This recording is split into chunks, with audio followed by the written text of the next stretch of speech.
9 مئی سے اب تک 150 کیسز کی پیشیاں میں بھر چکا ہوں عدالتوں میں. یہ بڑی جلدی میں 200 کیسز میں پہنچ جاؤں گا, ڈبل سینچری ہو جائے گی میری. اور صرف گھر سے نکلتا ہوں, عدالتوں میں پیشی کر کے پھر گھر واپس آتا ہوں. مجھے پتا تھا کہ یہ مافیا کا میں مقابلہ کروں گا. مافیا کا مطلب یہ کہ یہ وہ لوگ ہیں, یہ چھوٹا سا طبقہ ہے, یہ ملک کے وسائل کے اوپر کنٹرول کر کے بیٹھا ہوا ہے.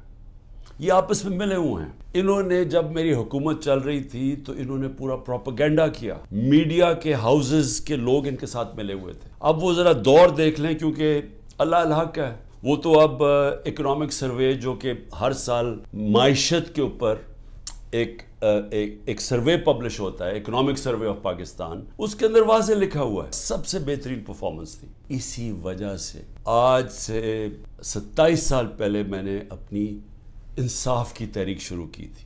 تو میں تو بڑی پہلے اس نتیجے پہ آ گیا تھا کہ جس ملک میں انصاف نہیں ہے, قانون کی حکمرانی نہیں ہے, رول آف لاء نہیں ہے, وہ ملک ترقی نہیں کر سکتا. جب طاقتور فیصلہ کرتا ہے اس ملک میں تو کیونکہ وہ قانون کے اوپر ہے, وہ ہر قسم کا ظلم کر سکتا ہے کمزور پہ. اب یہ سب کچھ ہو رہا ہے کہ کہیں عمران خان گھٹنے ٹیک کے ہمارے پاس آ جائے کہ سر جو آپ کہتے ہیں میں تیار ہوں.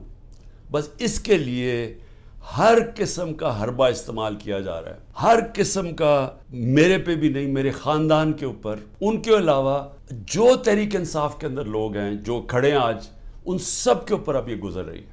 میں کبھی نہیں سمجھتا تھا کہ میں اپنے ملک میں یہ حالات دیکھوں گا.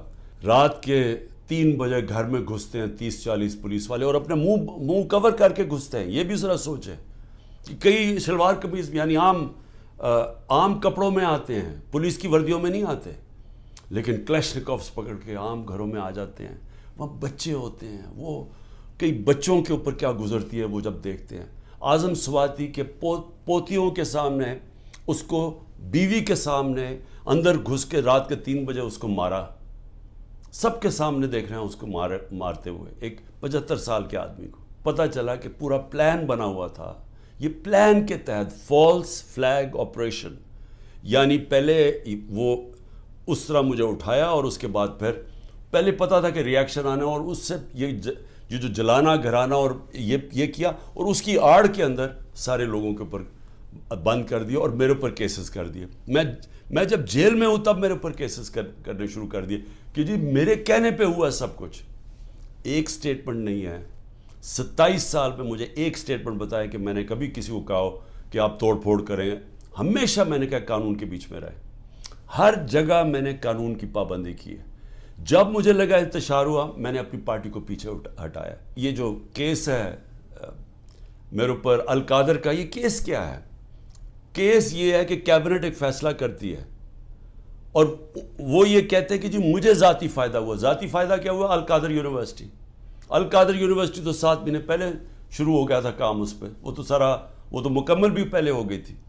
تو مجھے کیسے اس کیبنٹ کے فیصلے سے فائدہ ہوا ہے, اور القادر یونیورسٹی سے مجھے کیسے فائدہ ہوا ذاتی طور پہ؟ یعنی شوکت خانم 9 ارب روپیہ اکٹھا کرتا ہے ہر سال, مجھے ذاتی طور پہ کیا فائدہ ہے؟ وہ تو ٹرسٹ ہے. کبھی کسی نے یہ نہیں پوچھا کہ جو انگلینڈ کے اندر جو NCA کی ڈیل تھی ملک ریاض کی, جو 190 ملین پاؤنڈ آیا تھا یہاں ملک ریاض کا, کسی نے نہیں پوچھا کہ اس کے اندر سے 18 ارب روپے کا گھر خریدا ہے 1 ہائیڈ پارک لنڈن کے اندر. پوچھا کسی نے کہ اس کے پاس پیسہ کدھر سے آیا؟ کبھی کسی نے پوچھا ہے کہ یہ جو ان کے 4 مہنگے مے فیئر میں اپارٹمنٹ ہیں, جس کا انکشاف پینما کے جو دنیا میں انکشاف ہوا تھا, انٹرنیشنل انکشاف پینما کا, کبھی پوچھا ہے؟ پھر کبھی وہ کلیبری فونٹ آ گئی کہ ایک فراڈ کانٹریکٹ دکھا دیا, وہ اس فونٹ کے اندر لکھا ہوا جو اس وقت ایجاد ہی نہیں ہوئی تھی, وہ اس سے اگلے سال آئی تھی. وہ جھوٹ پکڑا گیا مریم نواز کا, وہ کوئی اس کے اوپر کیس نہیں ہے. کبھی کسی نے یہ نہیں پوچھا کہ وہ جو چودھری شوگر مل کا 80 کروڑ روپیہ دکھایا تھا کہ جی کسی دبئی کے بزنس مین نے بھیجا ہے, وہ دبئی کے بزنس مین نے نیب کے اندر لکھ کے دیا کہ میں نے پیسہ نہیں بھجوایا. تو یہ سارا منی لانڈرنگ کوئی انہوں پوچھتا نہیں ہے. آصف زرداری کے اوپر وہ جو فیک اکاؤنٹ کیسز تھے, اربوں روپے کا پیسہ جو شروع کیا تھا طریقہ نواز شریف نے حدیبہ پیپر مل میں کہ یہاں سے چوری کر کے پیسہ ہنڈی والی سے باہر بھیجو, ادھر سے ریمیٹنسز دکھا کے پاکستان لے آؤ، وہی پیسہ بلیک کا پیسہ وائٹ کر لو. خود ہی قانون بنایا کہ جو باہر سے ریمیٹنس ہے کوئی سوال نہیں پوچھ سکتا. وہ ہدایبہ پیپر مل کے جو کیس تھا اس کے اوپر BBC کی ڈاکیومنٹری بنی. اسحاق ڈار نے 164 کا بیان لکھوایا کہ کیسے وہ پیسے ان کے منی لانڈرنگ کر کے بھیجتا تھا. وہ قاضی فیملی جو لنڈن میں بیٹھی ہوئی تھی اس کا پورا بیان ہے. تو کوئی ان کو پوچھنے والا نہیں ہے کہ یہ اوپر بیٹھے ہوئے ہیں، یہ کیسز ہیں. اور عمران خان کے اوپر کیس کیا ہے کہ جی اس نے وہ القادر یونیورسٹی جو ٹرسٹ چل رہا ہے جس میں سارا پیسہ وہیں کا وہیں ہے، کہتے جی 6 ارب روپے کی زمین خریدی جب عمران خان پرائم منسٹر تھا. وہ چیک سے زمین خرید وہ پیسے دیے ہیں. وہ 6 کروڑ کی زمین تھی، 45 لاکھ روپے اس کے اوپر ٹیکس دیا ہوا ہے. وہ سارے چیکس ہیں. اور کب خریدی؟ جب عمران خان پرائم منسٹر نہیں تھا، جب حمزہ شریف چیف منسٹر تھا، اور جب یہ شہباز شریف پرائم منسٹر تھا. یہ تب زمین سارا چیکس کے اوپر ہے. کیوں وہ بیچارے جو کشتی میں جن لوگوں سے پوچھیں رشتہ داروں سے جو گریس میں یہ کشتی میں ہمارے کوئی 300 پاکستانی بیچارے ڈوبے ہیں، ان سب نے کیا کہا کہ ہمیں کوئی امید ہی نہیں نظر آ رہی، پاکستان میں ہمارے کوئی چانس ہی نہیں اپنے آپ کو اوپر لے جانے کا. یعنی وہ لوگ اس ملک سے امید چھوڑ کے بیچارے یہ نکل رہے ہیں، پیسے دیتے ہیں، قرضے اکٹھے کر کے نکلتے ہیں یہاں سے. یہ وہ لوگ ہیں کیونکہ یہاں جو طاقتور ہے وہ جو مرضی کر لے، اس کو یہاں کا پاکستان کا انصاف کا نظام نہیں پکڑتا. اور یہ ہمارے سامنے اب بیٹھے ہیں سارے دن دناتے ہوئے، 30 سال سے جو ایک دوسرے کو چور کہہ رہے تھے آج سارے اوپر بیٹھے ہوئے ہیں. کوئی ان کے اوپر کیسز نہیں ہیں، ختم ہو رہے ہیں ان کے کیسز. کیس کس کے اوپر کر رہے ہیں؟ ان لوگوں کے اوپر جن کی پوری کوشش تھی کہ اس ملک میں قانون کی بالادستی لے کے آئیں. یہ جو لوگوں کے اوپر ظلم کیا جا رہا ہے، جو جیلوں میں بھرے ہوئے ہیں، جو ہمارے کارکن ہیں اس گرمی کے اندر چھوٹے چھوٹے کمروں میں کھانا باہر سے لے جانے نہیں دیتے، ان کو اس طرح کر رہے ہیں جیسے کہ کوئی دشمن ملک کے لوگ ہیں. اپنے لوگ ہی نہیں ہیں بلکہ دشمن ملک کے لوگوں سے یہ بھی نہیں کرنا چاہیے. جب تک ہم اس ملک کے اندر اپنا انصاف کا نظام نہیں ٹھیک کرتے، جب تک طاقتور اسی طرح ظلم کرتا رہے گا کمزور پہ، اسی طرح ہمارے غریب لوگ یہاں سے ملک سے کوشش کریں گے یہ کشتیوں میں باہر جانا، کیونکہ یہاں روزگار ملنا نہیں ہے. جب تک ہم انصاف کا نظام نہیں ٹھیک کرتے، یہاں سرمایہ کاری نہیں ہونے لگی، سرمایہ کاری نہیں ہوگی، نوکریاں نہیں ملیں گی، اور نوکریاں جب نہیں ملیں گی تو یہی حالات ہوں گے. غربت بڑھتی جائے گی، بے روزگاری بڑھتی جائے گی جو بڑھ رہی ہے پاکستان میں. اور جو طاقتور ہے وہ اپنا پیسہ باہر رکھے گا. یہ ساروں کا، یہ جو میں نے نام آپ کو بتائے ان بڑے بڑے خاندانوں کے، سب کا پیسہ باہر پڑا ہے.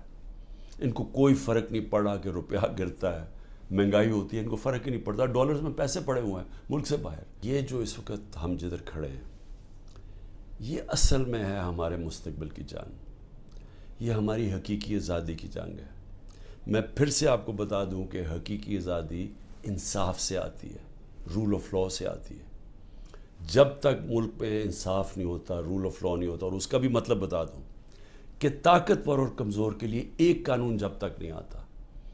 برطانیہ کے اندر پرائم منسٹر کو اس لیے نکالا گیا، بورس جانسن کو، کہ جو قانون سب کے لیے بنائے ہوئے تھے اس کے اوپر وہ فالو نہیں کر رہا تھا.